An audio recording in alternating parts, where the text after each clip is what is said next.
ఎక్సెల్లా global study abroad summit 2024 జరగబోతోంది. ఫిబ్రవరి 11న ఉదయం 10 గంటల నుంచి సాయంత్రం 5 గంటల వరకు తాజ్ డెక్కన్, బంజారా హిల్స్, హైదరాబాద్లో. నమస్తే, వెల్కమ్ టు ఐ డ్రీమ్. నా పేరు ప్రసాద్. మొత్తం మీద నిరుద్యోగులకు ఒక వరంగా ఒక ప్రకటన అయితే విడుదల చేసింది ఆంధ్రప్రదేశ్ ప్రభుత్వం. డిఎస్సి 2024 ప్రకటన రిలీజ్ అయింది. ఇది మార్చి 15-30 తేదీల మధ్య పరీక్ష జరగబోతోంది. అయితే నిరుద్యోగులకు ఉపాధి కల్పన అనే విషయంలో ముఖ్యంగా ఎక్కువ మంది ఉపాధ్యాయుల పోస్టుల కోసం ఎదురు చూస్తున్న పరిస్థితి ఉంది. అలాగే గ్రూప్ 2 దీనికి సంబంధించి కూడా ప్రభుత్వం సిద్ధమైంది. ఆ నిరుద్యోగులకు జగన్ ప్రభుత్వం ఏమీ చేయలేదు అని చాలా వరకు ప్రచారాలు, ఆరోపణలు, విమర్శలు చేస్తున్న నేపథ్యంలో ఈ డిఎస్సి ప్రకటన తర్వాత నిరుద్యోగులకు న్యాయం చేయాలన్న విషయంలో జగన్ ప్రభుత్వం ఏ తరహాలో సిద్ధంగా ఉంది అన్న విషయాలకు సంబంధించి మేధావర్గంతో మనం మాట్లాడదాం. మనతో మాజీ వైస్ ఛాన్సలర్ హనుమంతు లజపతిరాయ్ గారు ఉన్నారు. సార్ నమస్తే. సార్ నమస్కారం. సార్, మనం అంటే సంక్షేమ రంగానికి సంబంధించి జగన్ ప్రభుత్వం చేసిన కృషి అనేది ఎవ్వరూ కాదనలేరు. విపక్షాలు కూడా ఏమీ చేయలేని పరిస్థితి అయిపోయింది. ఎందుకంటే అవినీతి లేదు, సంక్షేమం చేయలేదని చెప్పలేదు. మొదటంతా కూడా ఇష్టం వచ్చినట్లుగా పనిచేస్తున్నారు అన్నవాళ్ళే తర్వాత ఏమీ చేయలేక నోళ్ళు మూసుకున్న పరిస్థితి. కానీ నిరుద్యోగం, ఉపాధి అవకాశాలు, ఉద్యోగాల కల్పన ఇలాంటి విషయంలో కాస్త నిర్లక్ష్యం వహిస్తుంది అంటూ కొన్ని వచ్చిన ఆరోపణల విషయంలో నిజమేనా అన్న భావన చాలామందిలో వ్యక్తమైంది. ఇది ఎంతవరకు అంటే ఈ విమర్శల విషయంలో మీరు ఎలాంటి అభిప్రాయం? ప్రధానంగా ఉద్యోగాల కల్పన అనేటటువంటిది సార్ మొత్తం రాష్ట్ర వ్యాప్తంగా మనం తీసుకున్నా, దేశవ్యాప్తంగా తీసుకున్నా ప్రభుత్వ ఉద్యోగాలు మొత్తం ఎంప్లాయ్మెంట్లో మీద 1% కూడా ఉండవండి. సో గవర్నమెంట్ ప్రభుత్వం తాలూకు జయం ఎలా ఉంటుందంటే వీలైనంత వరకు సెల్ఫ్ ఎంప్లాయ్మెంట్ ఆపర్చునిటీస్ క్రియేట్ చేసి కావాల్సిన అంటే ఇండస్ట్రీ స్థాపించడం కానీ లేదా పెట్టుబడులు రాబట్టడం ద్వారా మరి రాష్ట్రంలో పరిశ్రమలు స్థాపించి అందులో ఉద్యోగాలు కల్పన చేయటం. This is what is called employment creation. Employment creation అంటే చాలామంది ఏమనుకుంటారంటే గవర్నమెంట్ ఉద్యోగం అయితేనే అది ఉద్యోగం అనుకోవడం, అది ఆ కాన్సెప్ట్ నుంచి ప్రజలు బయటపడడం లేదు. సో ఎప్పుడు కూడా మొత్తం గవర్నమెంట్ ఉద్యోగాలే కావాలనుకుంటే దానికి పోటీ పరీక్షలు ఉంటాయి. ఆ పోటీ పరీక్షల్లో మీ ప్రతిభను చూపెట్టాలి, అందులో మీరు పాస్ కావాలి, అందులో మీ ప్రతిభను చూపెట్టి మీరు అందులో అవకాశం మీరు పొందాలి. సో అక్కడ ఎటువంటి రికమెండేషన్స్కి అవకాశం ఉండదు. లేదా గవర్నమెంట్ మీకు ఒక లోన్ ఇస్తుంది, ఆ లోన్ తీసుకొని ఒక పరిశ్రమ, కుటీర పరిశ్రమ లేకపోతే కాటేజ్ ఇండస్ట్రీయో, స్మాల్ అండ్ మీడియం ఇండస్ట్రీ ఏదో ఒకటి ఏర్పాటు చేసుకొని మీరు ఉద్యోగం పొందుతూ మీరు మరొక 10 మందికి ఉద్యోగాలు కల్పించడం అనేటటువంటిది that is what is called ఉద్యోగిత అనేటటువంటి నిర్వచనంలో మనం ఆ విధంగా అర్థం చేసుకోవాలి. సో ఎంతసేపు ఏంటంటే ఇప్పుడు రాష్ట్రంలో 5 కోట్ల మంది జనాభా ఉన్నారు, 5 కోట్ల గవర్నమెంట్ ఉద్యోగాలు ఎక్కడ ఉంటాయి? అసలు ఈ కాన్సెప్టే మొట్టమొదటి నిరుద్యోగులు అందరూ తెలుసుకోవాల్సిన అంశం అన్నమాట. సో మీరు గవర్నమెంట్ ఉద్యోగం కోసం వెయిట్ చేస్తే ఆ ముసలైపోవాలి, ఇంకా అంతే, ఎప్పటికీ రాదు అది. లేదా మీకు అంత పోటీ పటిమ, అంత ఎగ్జామ్ రాసి దానిలో విజయవంతంగా దాన్ని అవకాశాలు చేజిక్కించుకునేటటువంటి స్టామినా ఉండాలి. సో ఇక్కడ గవర్నమెంట్ కూడా ఏం చేస్తుందంటే వీలైనంత వరకు తమకున్నటువంటి ఆర్థిక పరిమితులకు లోబడి మ్యాక్సిమం అవకాశాలు కల్పించడానికి ఎందుకంటే ప్రభుత్వం నడపడానికి ప్రభుత్వానికి సంబంధించిన సంస్థలు కూడా ఉంటాయి కాబట్టి వివిధ విభాగాలు ఉంటాయి. వాటిని నడిపించడానికి అక్కడ కూడా మనకి హ్యూమన్ రిసోర్సెస్ అవసరం కాబట్టి అక్కడ కావాల్సిన సిబ్బందిని నియమించుకుంటూ ఉంటారు. అలాగే మన రాష్ట్రంలో విద్యా వ్యవస్థకు సంబంధించినంత వరకు చూస్తే మరి రాష్ట్రంలో కొన్ని లక్షల మంది టీచర్లు స్కూల్స్లో పనిచేస్తూ ఉన్నారు. మరి ఈ టీచర్స్ రిక్రూట్మెంట్ అనేటటువంటిది కూడా ఎవ్రీ 10 సంవత్సరాలకి 15 సంవత్సరాలకి లేదా అవసరాన్ని బట్టి అప్పుడప్పుడు గవర్నమెంట్ ఆ రిటైర్మెంట్ అవుతుంటే వచ్చినటువంటి వేకెన్సీస్ ఆధారంగా అడ్వర్టైజ్మెంట్ ఇవ్వటం, ఆ వేకెన్సీస్ని ఫిల్అప్ చేయడం జరుగుతూ ఉంటుంది. సో ఇక్కడ ఇప్పుడున్నటువంటి రాష్ట్ర ప్రభుత్వం కూడా ఏం చేస్తుందంటే మరి ఇప్పటికే అనేక సందర్భాల్లో అంతకుముందు కూడా 2019లో ఈ రాష్ట్ర ప్రభుత్వం వచ్చిన తర్వాత కరోనా సమయంలో కూడా ఉద్యోగాలు క్రియేట్ చేశారు. కరోనా సమయంలో కూడా ఇంచుమించు 2,37,000 మందికి, అంటే ఆ 2 సంవత్సరాల్లోనే అత్యంత విపత్కరమైనటువంటి పరిస్థితిలో రాష్ట్ర ఆర్థిక వ్యవస్థ ఉన్నటువంటి సమయంలో కూడా ముఖ్యమంత్రి గారు మరి ఫిస్కల్ విధానాల ద్వారా మన ఆర్థిక శాస్త్రవేత్త జేఎం కీన్స్ చెప్పిన విధంగా ఆయన చెప్పినటువంటి విధానాల ప్రకారం ఎంప్లాయ్మెంట్ క్రియేషన్ చేశారు. ఓకే. విపరీతంగా రాష్ట్ర ప్రభుత్వం దగ్గర ఉన్నటువంటి వనరులు అంటే ఆర్థిక వనరుల్ని ఖర్చు పెట్టి మరి ఉద్యోగాలు క్రియేట్ చేసి అప్పుడున్నటువంటి ఆర్థిక మాంద్య పరిస్థితులను కూడా అధిగమించినటువంటి పరిస్థితిని కూడా రాష్ట్ర ప్రభుత్వం ఆ విషయంలో మిగతా ఏ రాష్ట్ర ప్రభుత్వాలు సాధించినటువంటి ఘనత ఈ ఆంధ్రప్రదేశ్ రాష్ట్ర ప్రభుత్వం సాధించిందని చెప్పడానికి నేను గర్విస్తున్నాను. అంటే ఎలాంటి ఉద్యోగాలు సార్? అంటే ఒకటి మీరు చెప్పింది చాలా ముఖ్యమైన విషయం చెప్పారు సార్. అంటే ఈ 5 ఏళ్లలో జగన్ నిరుద్యోగులకు ఏమీ చేయలేదు అన్న వాళ్ళకి సచివాలయం ఏర్పాటు చేసిన తర్వాత చాలా ఉద్యోగాలు క్రియేట్ అయ్యి వాళ్ళందరూ కూడా సచివాలయాల ద్వారానే మీకు ఇంచుమించు 2 లక్షల ఉద్యోగాలు వచ్చాయి. తర్వాత కోవిడ్ కష్టకాలం అనేది చాలా ఇబ్బందికర పరిణామం. ప్రతి కుటుంబం దాదాపుగా చాలా కుటుంబాలు సర్వనాశనం అయిపోయి చాలా మంది చేతులు తీశారు. ఆర్థిక భారంతో ఇబ్బంది పడ్డారు. ఆయన వాలంటరీ వ్యవస్థనే పెట్టాడు. ఆ వాలంటరీ వ్యవస్థలో గ్రామంలో ప్రతి 50 కుటుంబాలకి ఒక వాలంటీర్ని పెట్టి వాళ్ళకి ఒక 5,000 రూపాయలు పారితోషికం ఇచ్చి, అది కూడా లేదు కదా. అవును, అది లేదు. అది కూడా లేనటువంటి పరిస్థితి. 2 ఏళ్ళు సుమారుగా పతనం అయిపోయినట్టే కదా సార్. పూర్తి 5 ఏళ్ల పాలనలో 2 ఏళ్ళు మనం తీసేయాలి. ప్రభుత్వానికి ఆదాయం లేదు, అవును, ఉత్పత్తులు లేవు, మరి ఒక్క వ్యవసాయ ఉత్పత్తులు తప్ప మిగతా ఉత్పత్తులన్నీ ఆగిపోయినటువంటి పరిస్థితి, ఇండస్ట్రీస్ క్లోజ్ అయిపోయిన పరిస్థితి. అలాంటి పరిస్థితుల్లో కూడా మరి గ్రామాల్లో ఉన్నటువంటి ప్రజలందరికీ కూడా ఏదో ఒక రకమైనటువంటి వృత్తిని కల్పించడం ద్వారా ఆయన ఆదుకున్నారు. సో ఆ విధంగా ఉద్యోగాల కల్పన ఈ రోజుకి కూడా మనం చూస్తే ఇంచుమించు 4 లక్షలకు పైగా ఉద్యోగాలు మరి ఇంచుమించు అనేక స్థాయిల్లో ఆయన ప్రభుత్వ విభాగాల్లో కల్పించడమే జరిగింది. సో ఇప్పుడు రీసెంట్గా కూడా ఆయన డిఎస్సి రిక్రూట్మెంట్ సంబంధించి నోటిఫికేషన్ ఇష్యూ చేశారు. మరి రేపు మార్చి 15 నుంచి 30 లోపల మరి ఎగ్జామ్స్ కూడా కండక్ట్ చేస్తున్నారు. సో ఏప్రిల్ మొదటి వారం 2వ వారంలో దానికి సంబంధించిన ఫలితాలు కూడా ప్రకటిస్తున్నామని చెప్పారు.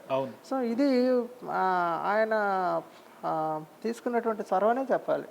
అంటే ఇంకా దాన్ని ముఖ్యమంత్రి గారు రాష్ట్రంలో ఆర్థిక పరిస్థితి ఎలా ఉన్నప్పటికీ కూడా మరి ఎందుకంటే నాడు నేడు వ్యవస్థ కింద మరి స్కూల్స్ను ఒక పక్క ఇన్ఫ్రాస్ట్రక్చర్ అభివృద్ధి చేసి మరి పాఠశాలలన్నింటినీ హై స్కూల్స్ అన్నింటినీ కూడా మరి అక్కడ అన్ని సౌకర్యాలు కల్పిస్తూ చేస్తున్న తరుణంలో మరి వీలైనంత మంది టీచర్లు కూడా ఉండాలి. ఆ టీచర్ల రిక్రూట్మెంట్లో చాలామంది రిటైర్ అయ్యారు. సో ఆ టీచర్స్ దాన్ని భర్తీ చేసే పద్ధతిలో మరి టీచర్లు కూడా రిక్రూట్మెంట్ చేయడం జరుగుతూ ఉంది. సో 6,000 వేకెన్సీలు చేశారు ఆయన. 6,000 కొంత వేకెన్సీస్ ఆయన అడ్వర్టైజ్మెంట్ చేయడం జరిగింది. సో దశల వారీగా 2వ దశలో 3వ దశలో కూడా రిక్రూట్మెంట్ జరుగుతూ ఉంది. కాబట్టి దీనికి సంబంధించిన చర్యలన్నీ కూడా రాష్ట్ర ప్రభుత్వం తీసుకుంటుంది. అంటే నిరుద్యోగులకు అన్యాయం జగన్ చేశారు అని రాజకీయ కోణంలోనే చూడాల్సి ఉంటుందా? అంటే ఇప్పుడు ఆల్రెడీ డిఎస్సి ప్రకటన అయింది సార్.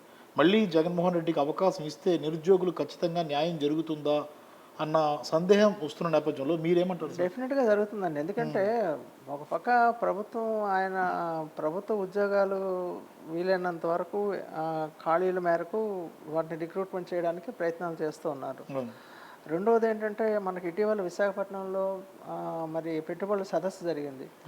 అందులో ఇంచుమించు మనకు 13 లక్షల కోట్ల రూపాయల విలువ కలిగినటువంటి పెట్టుబడులు రావడానికి ఎంఓయూలు కూడా అందరూ కూడా చేయడం జరిగింది. దాని ఫలితంగా 6 లక్షల మందికి ఉద్యోగాలు దొరుకుతాయని అంటున్నారు. అంటే 13 లక్షల కోట్లు పెట్టుబడికి 6 లక్షల మందికి ఉద్యోగాలు లభిస్తాయి అనేటటువంటిది ఒక అంచనా వేశారు. సో ఇవన్నీ కూడా భవిష్యత్తులో రాబోయే 4-5 సంవత్సరాల్లో కూడా ఇవన్నీ కూడా మనకి ఫలవంతం అయ్యేటువంటి అవకాశం అది మనకు క్లియర్గా కనబడుతూ ఉంది. కాబట్టి రాజకీయంగా చేసే విమర్శగానే నేను భావిస్తాను, అంతే సహేతుకమైన విమర్శ అయితే కాదు. అవును, అంటే చాలామంది నిరుద్యోగులను తప్పుదో పట్టించడానికి సంఘాలు కావచ్చు, రాజకీయ పార్టీలు కావచ్చు, ఇప్పుడు కొత్తగా చంద్రబాబు నాయుడు గారు 5 ఏళ్లలో 20 లక్షల ఉద్యోగాలు కల్పిస్తామని తాజాగా చాలా సభల్లో చెబుతున్న పరిస్థితి. ఇప్పుడు చంద్రబాబు చెప్పే మాటలను నమ్మాలా? జగన్మోహన్ రెడ్డి ఆల్రెడీ డిఎస్సి విధానం గెలిస్తే దీన్ని కంటిన్యూ చేస్తామని చెప్తున్నారు. దేన్ని నమ్మాలి సార్ నిరుద్యోగులు? ఏదైనా కానీ ఇప్పుడున్న రాష్ట్ర ప్రభుత్వం జగన్ గారు ఆయన హయాంలో ఇప్పుడున్న ఈ టెన్యూర్లో 2014, 2019 నుంచి 24 మధ్యలో ఆయన ఉద్యోగాలు కల్పించి ఇదిగో ఇన్ని ఉద్యోగాలను సృష్టించారని చూపెడుతున్నారు, లక్షల్లో చూపెడుతున్నారు. కాబట్టి మనం చూస్తున్నది నమ్ముతామా, చూడండి జరగబోయేది జరుగుతుందని నమ్ముతామా? సో కాబట్టి రాజకీయపరమైన విమర్శలు ఉంటాయి, సాధారణంగా ఉంటాయి, దాన్ని అంతవరకే తీసుకోవాలి తప్ప అవును. ఆ, జరిగిన వాస్తవం అయితే ఇది. రాష్ట్ర ప్రభుత్వం అయితే మాత్రం ఉద్యోగుల పట్ల ఒక కల్పవృక్షంగా నిలబడిందని నేను చెప్పగలను. Right sir. ఫైనల్గా సార్, నిరుద్యోగులు కూడా విద్యావంతులే కాబట్టి వాళ్ళు కూడా ఆలోచిస్తారు. జగన్మోహన్ రెడ్డి ఆల్రెడీ అంటే ఒక 2 ఏళ్ల కోవిడ్ ఇబ్బందుల పరిస్థితులను ఎవ్వరు కూడా కాదనలేరు. అన్ని ప్రభుత్వాలు చేతులెత్తేసిన పరిస్థితుల్లో అంతో ఇంతో జగన్మోహన్ రెడ్డి చేయగలిగారు, చాలామందిని ఆదుకున్నారు సార్. ఇకన సంక్షేమ రంగం వరకు ఆయన కంప్లీట్గా సక్సెస్ అయిపోయారు. మనం అనుకున్నట్టు ఇకన ఉపాధి ఉద్యోగాల కల్పన విషయంలో కూడా ఆయన ప్రారంభించినట్టు అంటే తొలి అడుగు వేసినట్లుగానే భావించాల్సి ఉంటుందా సార్? అంటే ఈ అడుగు అనేది వచ్చే ఎన్నికల్లో గెలిచిన తర్వాత కూడా కంటిన్యూ చేస్తారని నమ్ముతున్నారా? తప్పనిసరిగానండి. ఇప్పుడు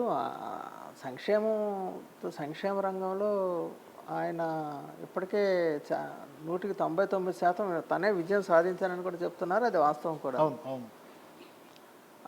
ఇక ఉద్యోగ కల్పన రంగానికి సంబంధించినంత వరకు కానీ మనం చూస్తే అది కూడా ఈ 5 సంవత్సరాల్లో ఆయన మ్యాక్సిమం చేయాల్సినంత చేశారు. అవును, కరోనా టైంలో కూడా అటువంటి పరిస్థితుల్లో కూడా చేశారు. అవును.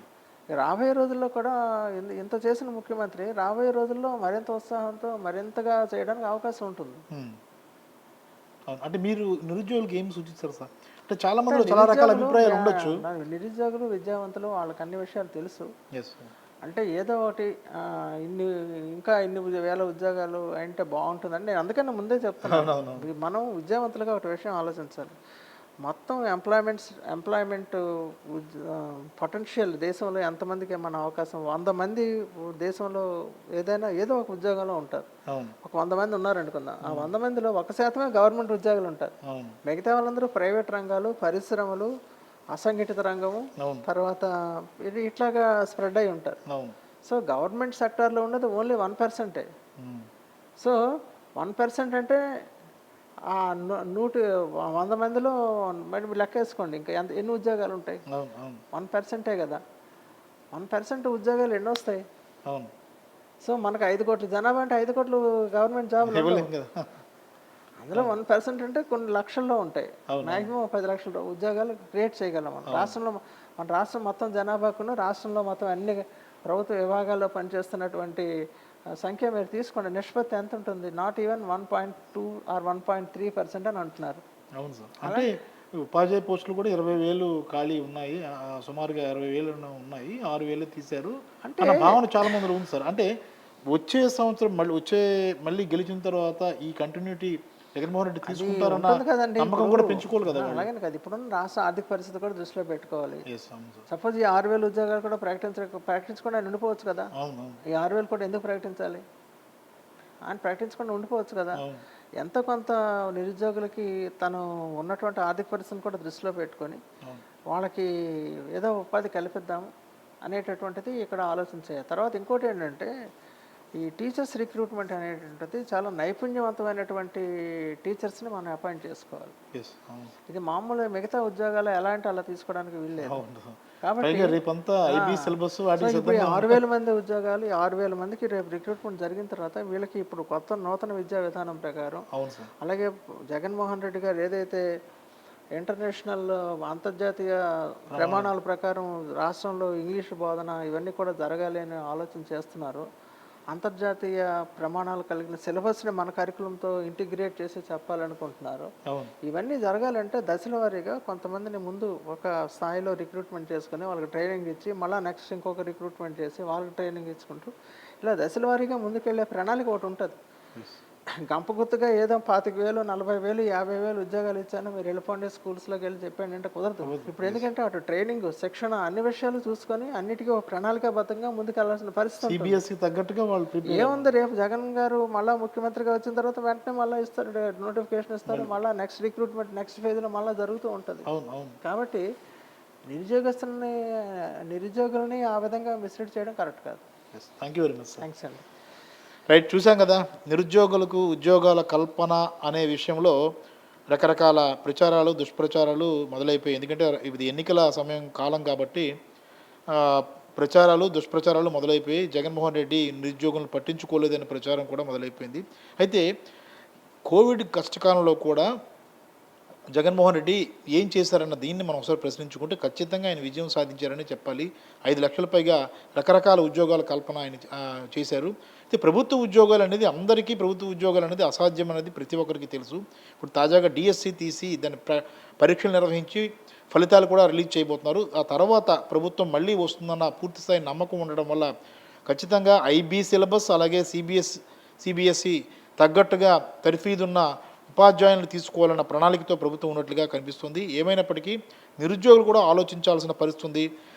ఆర్థిక పరిస్థితి అంతంత మాత్రం ఉన్న ఆంధ్రప్రదేశ్లో ఇంత మాత్రం చేసిన జగన్ ఏ స్థాయిలో సహకారం అందించారు, నిరుద్యోగులకు ఏం సాయం చేశారన్నది కూడా పరీక్షించుకోవాల్సిన అవసరం ఉంది. అలాగే ఈ డిఎస్సి ప్రకటన వచ్చిన నేపథ్యంలో నిరుద్యోగులు కూడా చాలా ఉత్సాహవంతంగా పరీక్షలో పాల్గొని విజయం సాధించాలని కూడా ఐ డ్రీమ్ కోరుకుంటుంది. కెమెరామెన్ మూర్తితో Prasad, I dream media, Visakhapatnam.